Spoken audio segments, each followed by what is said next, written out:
ரீசெண்டாக 2 வேறு life run பண்ணுற லேடிஸ் நான் பார்த்தேன். அவங்கள பற்றி தெரிஞ்சுக்கிட்டேன். அதில் வந்து ஒரு பொண்ணுக்கு வந்து கல்யாணம் ஆகி டிவோர்ஸ் ஆகிட்டு 29 வயசில் இன்னொருத்தங்களை கல்யாணம் பண்ணிக்கிட்டாங்க.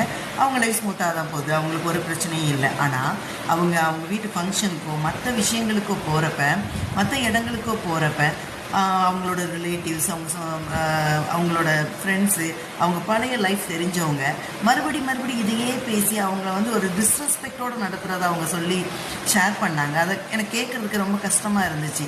இதில் என்ன இருக்குது, அவங்க புது லைஃப் மாறிட்டாங்க, அது அவங்க லைஃப்பை ரன் பண்ண ஆரம்பிச்சிட்டாங்க. இதுவே செகண்ட் மேரேஜ் பண்ணிக்கிட்ட அவங்களோட ஹஸ்பண்டுக்கும் வந்து எந்த பிரச்சனையும் இல்லை, அவர் நல்லா இருக்கார்.